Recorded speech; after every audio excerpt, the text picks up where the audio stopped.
नहीं लग रहा है ना। बट आप खुद देखिए अटेंडेंस, इसलिए एक दूसरे थोड़ा सा अपने स्टूडेंट फ्रेंड्स को बोलिए कि एटलीस्ट आप लोग का अटेंडेंस वाला पार्ट। सिंपल सी चीज़ है, जैसे कि अगर मैं आप लोगों ने पॉलिटिकल साइंस पढ़ा है, कुछ होंगे बीबीए के स्टूडेंट्स जिन लोगों ने नहीं पढ़ा है, जैसे कोई भी चीज़ होती है तो उसका मेन सोर्स क्या होता है, और मेन सोर्स के साथ उसका पूरा ओरिजिन कहाँ से हुआ, कोई चीज़ अगर हमारे सामने आई है तो क्यों आई है, कैसे वो बनी है, किस तरह से एप्लीकेबल हुई है, उसका क्या यूज़ है, ये सारी की सारी चीज़ें। जैसे कि एक सोर्स होता है ना, जैसे अगर हम बात करें हिंदू धर्म की, हम धर्म की बात करें तो हम धर्म को जानने के लिए कहाँ जाते हैं, पुराने जो हमारे होली बुक्स हैं उन्हें हम पढ़ते हैं। इसके अलावा हमारे पास क्या होता है, अगर हर धर्म में आप देखिए कुरान है ना, बाइबल है, हिंदुओं के पास उनके बहुत सारी होली बुक्स हैं। मीन्स अगर हम किसी भी चीज़ के बारे में जानने की कोशिश करते हैं तो उसका कोई सोर्स होता है, वो सोर्स हमें बताता है कि वो चीज़ कहाँ से आई है, कैसे एप्लीकेबल हुई, कैसे वो बनी, है ना। अब अगर हम जूरिस्प्रूडेंस की बात करें तो अगर मैं बोलूँ कि भाई हम पर्टिकुलर ये किससे रिलेटेड है, लॉ से रिलेटेड है। अब एक सभी को शायद थोड़ा बहुत याद होगा सोशल कॉन्ट्रैक्ट वाला कॉन्सेप्ट, कि सोशल कॉन्ट्रैक्ट क्या था, याद है सभी को, कि हम लोग आज जितने सिविलाइज्ड हम हुए हैं, इतने सिविलाइज्ड हम उस टाइम पर नहीं थे। एक मिनट, हाँ, शुरू से हम लोग इतने सिविलाइज्ड नहीं हैं, इस तरह से हमारे पास प्रॉपर रूल्स रेगुलेशंस नहीं हैं, हम लोग इतने ज़्यादा अपने राइट्स को लेकर अवेयर नहीं थे, अपने ड्यूटीज़ को लेकर अवेयर नहीं थे, हमें नहीं पता था कि राइट्स क्या होते हैं, हमें नहीं पता ड्यूटीज़ क्या हैं, कई ऐसी चीज़ें हैं जिसके बारे में हमें बिल्कुल जानकारियाँ नहीं थी। तो ये जो चीज़ें हुई हैं ये एक प्रोसेस में हुई हैं, ये चीज़ें ऐसे नहीं हुई हैं कि बस सडन हो गई, भाई लॉ अपने आप बन गया, अपने आप सारे नियम आ गए, अपने आप सारे कानून आ गए, ऐसा कुछ भी नहीं हुआ। तो ये सारी चीज़ें कैसे हुई और इसके पीछे क्या लॉजिक है, इन सब लॉजिक के बारे में हम लोग जूरिस्प्रूडेंस में पढ़ते हैं। जैसे कि अगर मैं बोलूँ कि अगर हम लोग आज की डेट में अगर हम ये चाहें कि हमारे पास कोई लॉ ना हो, अगर मैं कहूँ कि आज की डेट में हमारे पास कोई लॉ ना हो तो क्या होगा, हम लोग आज से जो हजारों साल पुराना जो हमारा वाइल्ड लाइफ था हम उसमें कन्वर्ट हो जाएंगे। तो यहाँ पर अगर मैं बात करूँ कि विधि शास्त्र के बारे में हम बात कर रहे हैं ना, तो विधि कहाँ से आई, क्यों आई, और उसकी क्या जरूरत है, उसके क्या ऑब्जेक्ट्स हैं, क्या उद्देश्य हैं, और इसी के साथ अगर हम विधि के बगैर क्या हम सरवाइव कर सकते हैं। मैंने जैसे कहा कि आज एक दिन के लिए अगर सबको ये फ्रीडम मिल जाए कि आप लोगों को बिना लॉ के जीना है, रहना है, we are civilised, we are proper qualified, हम एजुकेशन वाले पार्ट पर बहुत ज़्यादा सक्सेसफुल हैं, हमारे पास बहुत ज़्यादा टेक्निक है, टेक्नोलॉजी है, सब कुछ है, स्टिल अगर हम लोग ये बोलें कि हम लोगों को एक दिन के लिए फ्रीडम मिलता है कि आपके ऊपर किसी भी तरह का लॉ एप्लीकेबल नहीं है, देन क्या होगा। आज इसी डेट में, आज ही की 2020 की मैं बात कर रही हूँ, कि अगर एक दिन के लिए भी परमिशन दिया जाए तो सभी लोग उसी वाइल्ड लाइफ में फिर से चले जाएंगे। क्यों? क्योंकि ये ह्यूमन नेचर होता है कि हम लोग किसी सिस्टम में नहीं रहना चाहते, बट अगर बन गया है then we have to follow. क्यों? क्योंकि उसके पीछे पनिशमेंट है। मीन्स यहाँ पर अगर जूरिस्प्रूडेंस का जो प्रॉपर लिंक है वो किस चीज से जुड़ा हुआ है, विधि मीन्स लॉ।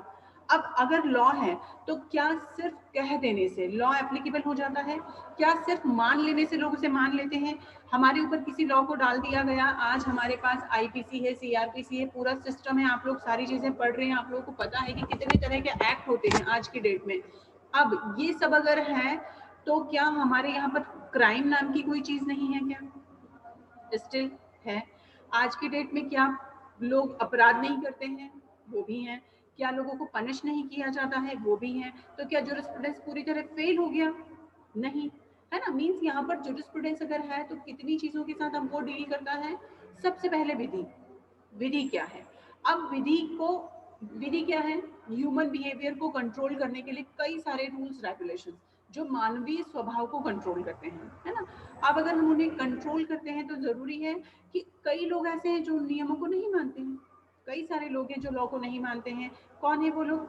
डेफिनेटली हम ही में से कुछ लोग होते हैं जिन्हें हम अपराधी कह देते हैं, है ना। वही क्रिमिनल्स हम ही में से आते हैं, कोई अलग से तो आते नहीं है। तो वो लोग कौन हुए? जो लोग की उस पर्टिकुलर लॉ को मानना नहीं चाहते हैं, या फिर कई ऐसे लोग होते हैं जो उस रूल को ब्रेक करते हैं, वही लोग एक्यूज।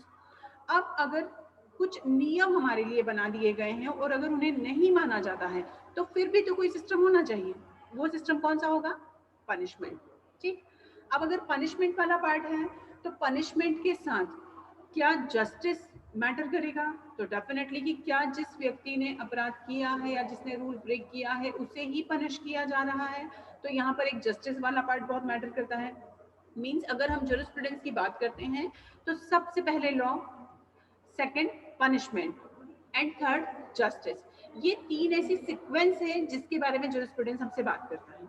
ठीक, हमें बताता है वो सारी चीजें जो कि किसी को भी जाननी जरूरी है कि विधि होती क्या है, क्यों बनाई गई है, उसके ऑब्जेक्ट क्या हैं, और अगर कोई विधि को प्रॉपर नहीं मानता है तो क्या पनिशमेंट दिया जाएगा, फिर पनिशमेंट का रेशो क्या होगा, और अगर पनिशमेंट दिया जाता है तो क्या जस्टिस किया जा रहा है।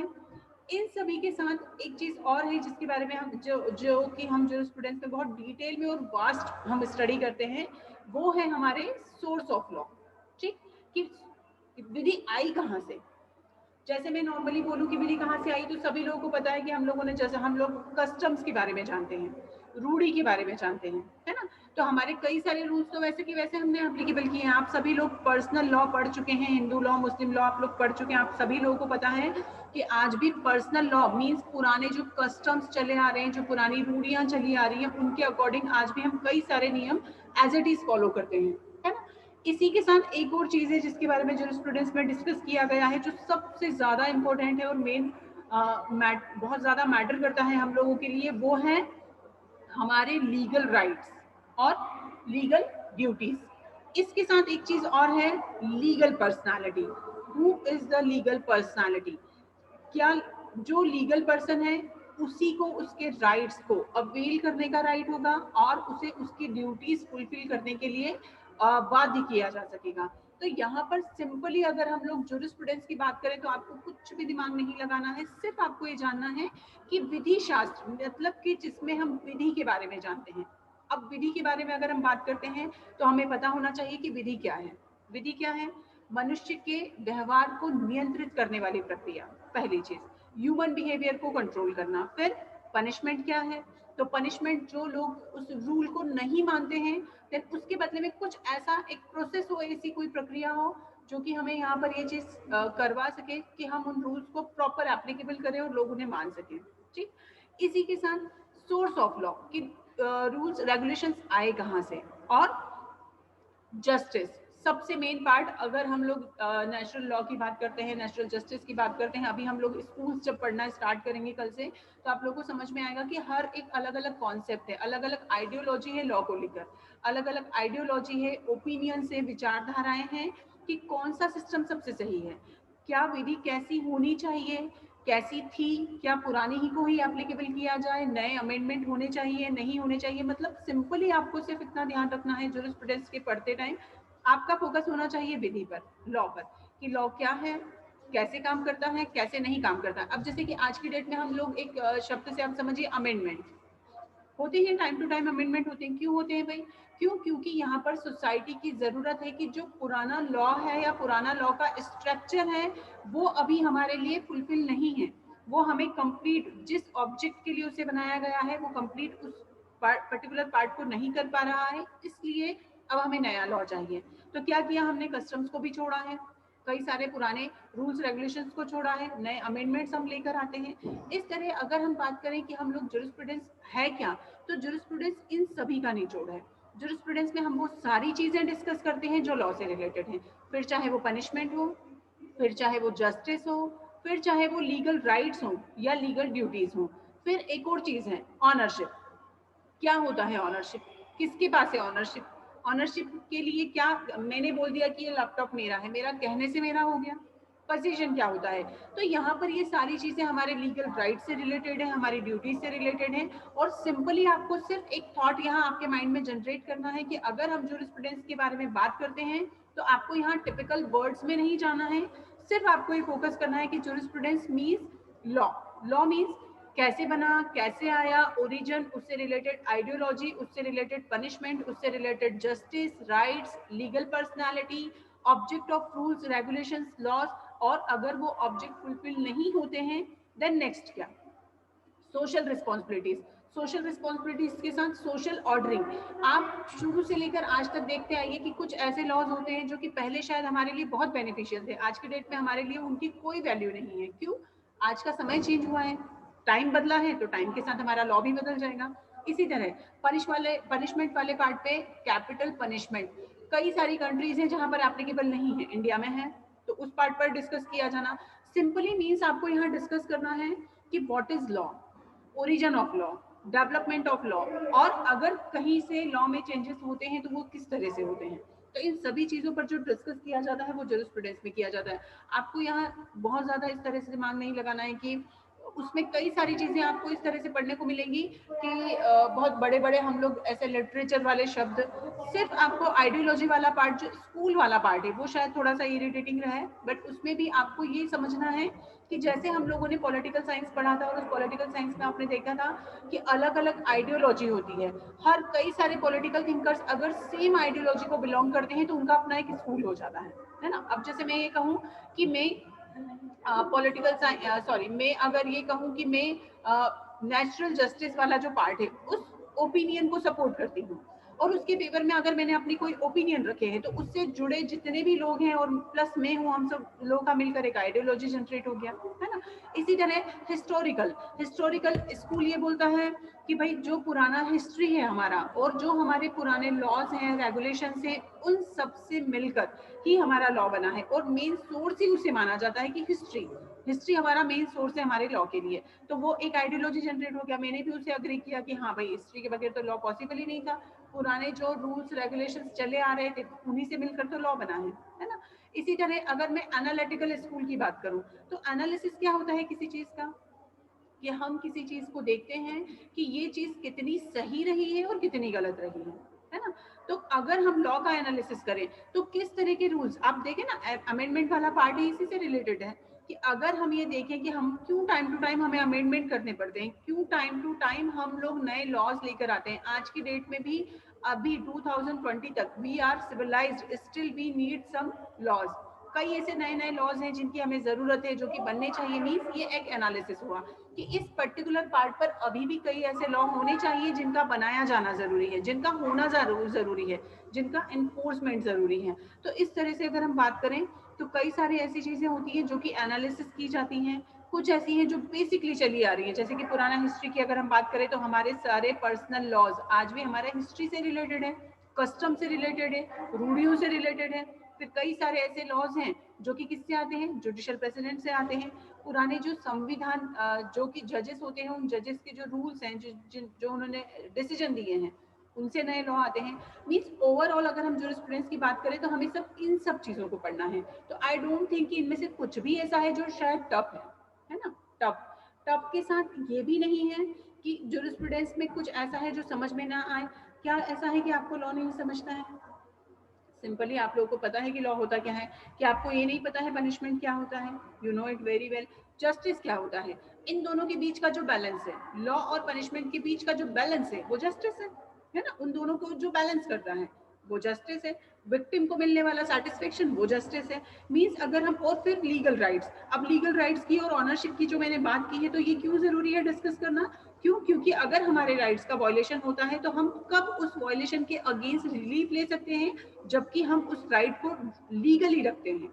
अगर किसी चीज पर मेरा लीगल राइट नहीं है then I don't have right to take relief behalf of on the violation of the right. तो अब अगर इन चीजों को डिस्कस किया जाएगा तो आई डोंट थिंक कि जूरिस्प्रूडेंस का जो आप लोगों को एक थोड़ा सा एक हो गया है कि थोड़ा टफ है एंड लेंथी एंड ऑल है, तो आई डोंट थिंक ऐसा कुछ भी है।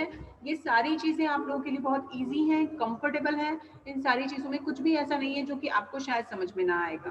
तो कल से हम लोग स्कूल से स्टार्ट करेंगे, और उसके पहले पुराना जितना आपने पढ़ा है और जिन चीजों में आपकी डिफिकल्टीज हैं आप लोग मुझे बता दीजिएगा। तो मुझे नहीं लगता कि जूरिस्प्रूडेंस वाला कुछ भी ऐसा पोर्शन है जो कि बहुत टफ है, लेंदी है। इसके अलावा अगर किसी को कुछ भी समझना है तो आप मुझे बता सकते हैं। सिर्फ ये है कि आपको अलग अलग डेफिनेशंस हैं जिसको कि आपको डिस्कस करना है। तो उस डेफिनेशन में आपको फोकस क्या करना है। जैसे मान लीजिए कि कोई हम एक डेफिनेशन लेते हैं कि किसी एक पर्टिकुलर किसी ऑथर का डेफिनेशन है, तो उस ऑथर के डेफिनेशन में आपको सिर्फ इतना फोकस करना है कि ये डेफिनेशन उस पर्टिकुलर ऑथर की है, ये उन्होंने उसे प्रेजेंट किया है ना। और ये उन्होंने अपने आप में कि उनके व्यूज पर्टिकुलर जूरिस्प्रूडेंस को लेकर क्या है, उन्होंने ये अपने खुद के व्यूज रखे हैं। तो अगर मैं बात करूं कि विधि शास्त्र क्या है, तो विधि शास्त्र overall law, punishment, justice, rights, legal personality, ownership, position, school, natural rights, historical concept, ये सारी चीजों के बारे में डिस्कस करता है। एक बार मैं सारी चीजें फिर से बोलूंगी। प्रवीण, आप लोग, हीरालाल, आप लोग ध्यान से सुनिए।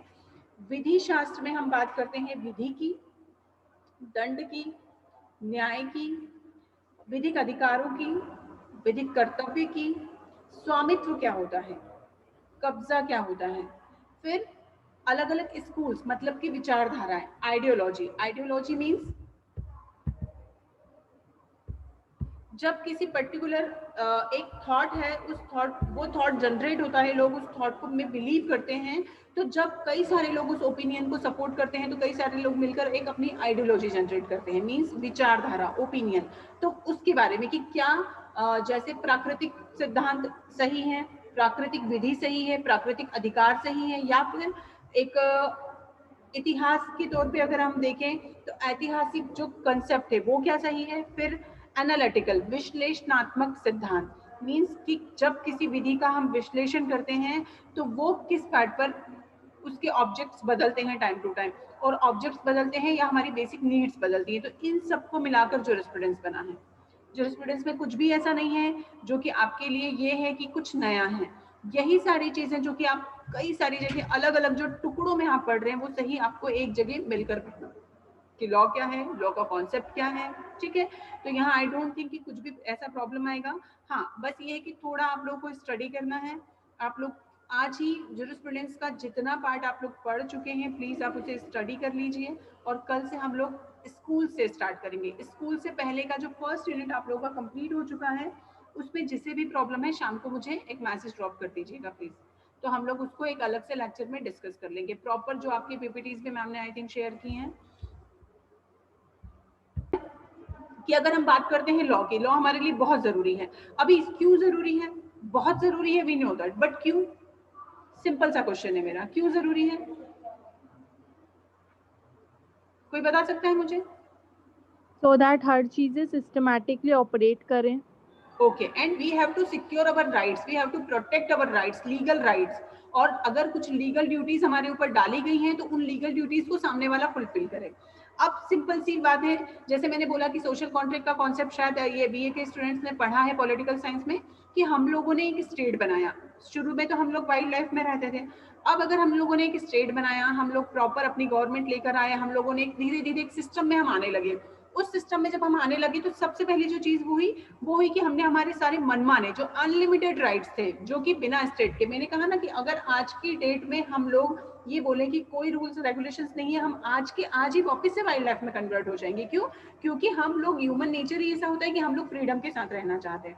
अब उसी के साथ अगर कोई रूल नहीं है तो हम तो और मनमाने राइट्स को एप्लीकेबल करेंगे ना, तो सभी के ऊपर किसी की चीज पोजीशन ले लेना, किसी का मर्डर कर देना, लोगों की प्रॉपर्टी पर अपना पोजीशन ले लेना, ये डेफिनेटली हम लोग इवन सिविलाइज्ड हैं, क्वालिफाइड हैं, एजुकेशन बहुत अच्छे फॉर्म में है, सब कुछ होने के बावजूद सारी चीजें वहीं पहुंच जाएंगी। तो इसीलिए यहाँ पर जब हमने स्टेट बनाया था तो स्टेट बनाने के बाद ये हुआ कि उस स्टेट के साथ आपको अपने मनमाने राइट्स स्टेट को दे देने हैं। अब स्टेट आपको कहाँ क्या देगा? प्रोटेक्शन देगा। किस चीज की? आपके राइट्स की और आपकी लाइफ की। आपके राइट्स कौन से? Right to protect, right to property हुआ, राइट टू लाइफ हुआ, इन सबको प्रोटेक्ट करने का काम किसका है? स्टेट का है। अगर हमारे अगेंस्ट कोई भी चीज होती है तो सबसे पहले हम कहाँ जाते हैं? किसके पास जाते हैं? गवर्नमेंट, पुलिस, जुडिशरी, है ना? क्या हम खुद से प्रोटेक्ट कर लेते हैं क्या खुद की चीजों को, या हमारे राइट्स का वायलेशन होता है तो? नहीं। मीन्स यहाँ विधि की अब अगर हम जरूरत देखें कि विधि क्यों बनाई गई है, तो इस पार्ट पर आप सोच कर देखिए कि विधि बनाने के पीछे जो रीजन था वो था प्रोटेक्शन ऑफ लाइफ, हम लोगों की, प्रोटेक्शन ऑफ प्रॉपर्टी, हम लोगों की। तो यहाँ पर इन सब चीजों को जब ओवरऑल देखा जाएगा तो समझ में आएगा कि विधि कितना जरूरी है, क्यों जरूरी है ना? तो इसलिए विधि जो है, विधि शास्त्र में सिर्फ और सिर्फ हम इन्हीं चीजों को डिस्कस करते हैं कि विधि क्या है, क्यों है, कैसे बनी, कहाँ से आई, सोर्स क्या है, पनिशमेंट क्या है, जस्टिस क्या है, ये सारी की सारी चीजें हम यहाँ पर डिस्कस करेंगे, है ना? तो सभी लोग थोड़ा सा इसको स्टडी कर लीजिए एक बार, जहां प्रॉब्लम आता है आप लोग मुझसे पूछिए, फिर हम लोग कल स्कूल से स्टार्ट करेंगे। तो स्कूल के पहले वाला जितना भी पोर्शन है आप लोग शाम को मुझे बताइएगा, तो एक डाउट क्लियर वाला एक सेशन हम लोग रख लेते हैं, जिसमें कि आप लोग आपके डाउट्स क्लियर कर लीजिए, स्कूल से पहले वाला फर्स्ट यूनिट का पार्ट, ठीक। और उसके बाद फिर हम